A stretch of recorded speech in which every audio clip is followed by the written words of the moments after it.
رسول اللہ کا دین اتنا خوبصورت ہے جس میں کوئی زوال نہیں ہے، جس میں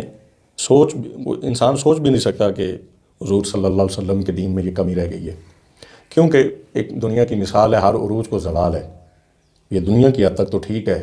لیکن جب ہم اپنے آقا صلی اللہ علیہ وسلم کی عظمت اور شان کو دیکھتے ہیں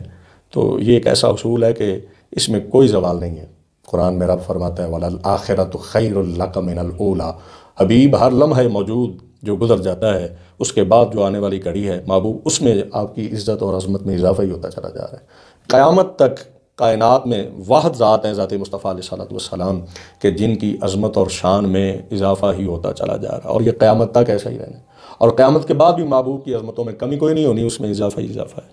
اس سے بڑا اضافہ کیا ہے کہ قیامت کے دن تمام نبی اور ان کی امتیں اور ذات مصطفیٰ صلی اللہ علیہ وسلم سے منسوب جو امت محمدیہ، یہ بھی معاشر کے میدان میں حضور کی طرف ہی دیکھ رہے ہوں گے اور سرکار ہی ان کی شفاعت فرمائیں گے۔ تو شان تو بڑی ہے، لیکن آج کل ظاہر ہے ایک بے ڈھنگا سا کوٹ پہن کے، پتلون پہن کے اور کالے ہونٹوں کے ساتھ کوئی بندہ، اب ظاہر ہے نا بندے کے کالے ہونٹ کسی وجہ سے ہی ہوتے ہیں، بندے نے کوئی کچے اور پکے سگریٹ پیے ہوں تو پھر اس طرح کے، نہیں تو ظاہر ہے جو مہنگے پرفیوم لگا سکتا ہے وہ اپنے منہ پہ بھی کوئی 200-400 روپیہ لگا سکتا ہے نا، تو پھر اس کا ظاہر ہے اس طرح کا معاملہ تو نہیں ہونا چاہیے۔ تو وہ اگر کہے کہ یہ مولویوں نے دین کے ساتھ یہ کر دیا، ان دینداروں نے یہ کر دیا، اور ایسے ایسے القابات دیتا ہے، مولویوں نے دین کے ساتھ یہ کچھ کیا ہے یا دینداروں نے دین کے ساتھ ایسا وہ معاملہ کیا ہے، تو آپ کس صف میں کھڑے ہیں؟ وہ ایک سکالر ہے جی، وہ کہتا ہے جمعے والے دن کوئی ان کی بات نہیں سنتا، تو جمعے والے دن چلو ٹھیک ہے کوئی ہماری بات نہیں سنتا، علماء حضرات کی لوگ بات نہیں سنتے، تو جمعے والے دن کیا وہ جمعہ وہ عدالت میں پڑھنے جاتے ہیں یا متعلقہ تھانے میں جا کے وہ جمعے کی نماز پڑھتے ہیں؟ یا کوئی ایسے ہمیں بھی کوئی مثال دکھائیں نا کہ فجر کی نماز، وہ کہتے ہیں کہ آج فجر کی نماز ہم نے محکمہ مال کے آفیسر پٹواری صاحب کے پیچھے جا کے پڑھنی ہے اور ظہر کی جو ہے وہ ہم نے علاقہ مجسٹریٹ کے پیچھے جا کے پڑھنی ہے۔ عبادت میں آج بھی مسلمان کا تقویٰ یہی ہے کہ وہ کہتا ہے کہ عبادت آج بھی اسی کے پیچھے ہوگی کہ جو اللہ اور اس کے رسول کا صحیح معنوں میں خادم ہے۔ لوگوں کے علم کا معیار تو یہ ہے کہ وہ کہتے ہیں کہ نماز بھی اس کے پیچھے ہی پڑھنی ہے کہ جس کی شلوار ٹخنوں سے اوپر ہے، جس کی داڑھی بھی پوری ہے، اور دنیا کے علوم کو منطبع کرنا اللہ رسول کے دین کے اوپر اور پھر بتیاں کسنا، اور بھائی یہ وہ آج کی یہ مسائل نہیں ہیں۔ قرآن پاک میں رب العزت نے ارشاد فرمایا فَلَمَّا جَاءَتْهُمْ رُسُلُهُم بِالْبَيِّنَاتِ فَرِحُوا بِمَا عِندَهُم مِّنَ الْعِلْمِ وَحَاقَ بِهِم مَّا كَانُوا بِهِ يَسْتَهْزِئُونَ۔ آج کل جو دین کے طلباء ہیں نا، اصل میں ٹی وی والوں کی تو خبر بکتی ہے، ان کی تو سکرین دیکھی جاتی ہے اسی وجہ سے کہ وہ کوئی تماشا کریٹ کرے، اور وہ ایک دیندار عالم کو بٹھا لیتے ہیں، ظاہر ہے وہ بیچارہ اپنے منصب کا لحاظ کر رہا ہوتا ہے اور اس کو پتہ ہوتا ہے کہ میرے جو جاننے ماننے والے ہیں یا مجھ سے پڑھنے والے ہیں وہ جب دیکھیں گے تو اس طرح کے محاذ کے لیے تھوڑا سا بندہ دوسری قسم کا بھی ہونا چاہیے، جس کو ذرا پتہ ہو کہ میں نے اس کا کیسے ناطقہ بند کرنا ہے، اس کا منہ اور اس کا بوتھا کیسے بند کرنا ہے۔ ٹی وی پر بھی اگر آپ چونکے چنانچہ لگے رہیں گے تو پھر وہ ان کا علاج کچھ اور ہوتا ہے۔ طالب علم دے کے ایسے کہ یار یہ تو ہماری منصب کا بندہ تھا، ہماری فیلڈ کا بندہ تھا، تو یہ اس کے سامنے کیسے بیٹھا ہوا ہے چپ کر کے اور وہ بخیو دیر رہا ہے، تو تھوڑا سا نا جرت سے، حالانکہ یہ ایک بڑی پلان کام ہوتا ہے۔ ٹی وی والے دلیر بندے کو اور جس کے پاس پورا نصاب ہے، الفاظ کا ذخیرہ بھی ہے اور وہ منہ بند کرنا جانتا ہے، اس بندے کو کبھی نہیں بلائیں گے۔ ٹی وی والے اس بندے کو بلائیں گے کہ جو بیچارہ ایک محدود سے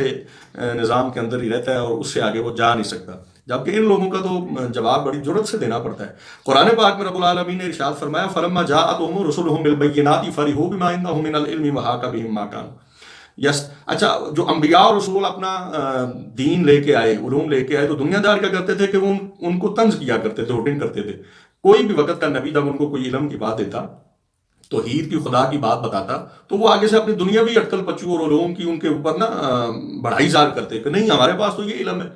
اب ایک دیندار بندہ، اب ظاہر ہے ایک عالم بندہ اگر بیٹھا ہے اور اس کو ایک دنیا دار بندہ آگے یہ کہے کہ جی آپ بتائیں میری گاڑی کے اندر سے اس کے انجن میں سے آواز آ رہی ہے تو کیوں آ رہی ہے، تو اب جس بندے نے ساری زندگی بخاری پڑھی ہے، جس بندے نے ساری زندگی سیاستہ کے طواف کیے ہیں، جس بندے نے اللہ کے رسول کا قرآن پڑھا ہے، اس بندے سے آپ یہ پوچھیں کہ گاڑی کے انجن سے آواز یہ فلاں فلاں آ رہی ہے تو کس مسئلے کی آ رہی ہے، تو وہ تو ظاہر آپ کو نہیں بتائے گا۔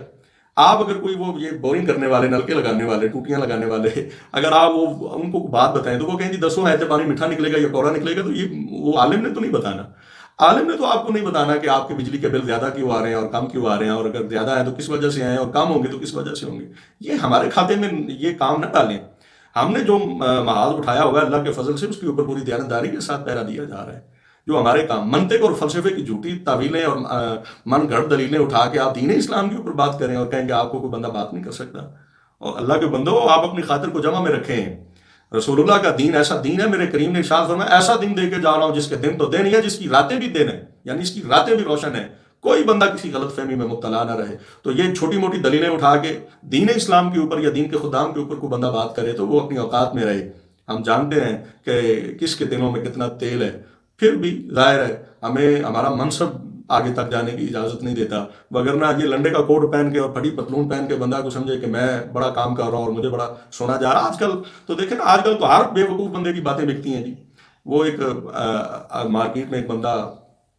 گویا ہے، گلوکار جو موسیقی وغیرہ، تو چاہت فتح علی خان کے نام سے پڑھا اس کو. تو یہ جو اس فیلڈ کے معروف لوگ ہیں نا، تو وہ اس کا نام سنتے ہیں تو پہلے ہنستے ہیں، پھر بڑا وہ ہوٹنگ کرتے ہیں، طنز کرتے ہیں، تمسخر اڑاتے ہیں، تو پھر اگلی اپنی بات کرتے ہیں. میں نے کہا اپنی دفعہ بات آئے تو تمہیں ہر چیز کی سمجھ ہے. تو جب ہم تمہیں کچھ لوگوں کو کے بارے میں بتاتے ہیں کہ یہ جو مرزا پلمبر ہے یہ اس قبیل کا بندہ ہے، یہ جو چکسی ہے ایک وہ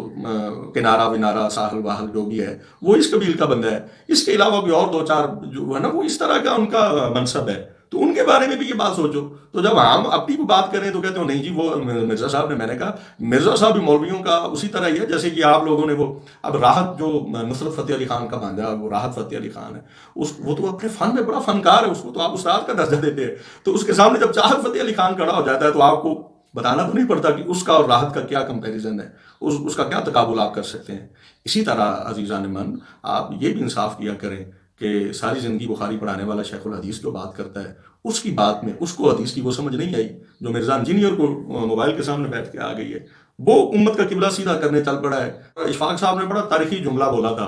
وہ کہتے تھے کہ جب انسان کا بس نہیں چلتا، معترضین کا نقاد جو ہوتے ہیں ان کا جب بس نہیں نہ چلتا کہ وہ اسلام کو گالی دیں، تو وہ پھر کیا کرتے ہیں کہ وہ دینداروں کے اوپر انگلیاں اٹھانا شروع کر دیتے ہیں، وہ مولوی کے اوپر چڑھ دوڑتے ہیں، جو مولوی نے ایسے کر دیا، جو مولوی نے ایسے کر دیا.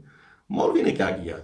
کیا ہم نے بتایا کہ جو اشرافیہ بیٹھ کے کرپشن کرتی ہے، ہم نے کہا ہوگا ہے کہ آپ نہ نکلیں باہر میدان میں. مولوی تو بیچارہ جتنے اس کو وسائل میسر تھے وہ تو اس سے بھی کہیں آگے جا کے اگلی صفوں میں لڑ رہا ہے. اس کی اپنی قسم و کرسی کی حالت آپ کو نظر نہیں آئے گی، اس کی اپنی عزت نفس مجروح ہوتی دن میں کئی بار آپ لوگوں کو نظر نہیں آئے گی. وہ ابھی بھی کس دورانیے پہ کھڑا ہو کر کے اللہ اور اس کے رسول کے نام کی دہائی اور اذان دے رہا ہے. یہ تو اس کا حوصلہ ہے کیونکہ اس کو پتہ ہے کہ مجھے تو اجر اللہ کے حبیب کی بارگاہ سے نصیب ہونا ہے، اللہ نے میرے اس کام کی مجھے اجرت دینی ہے. تو ہم تو آپ کی طرف کبھی نہیں دیکھتے.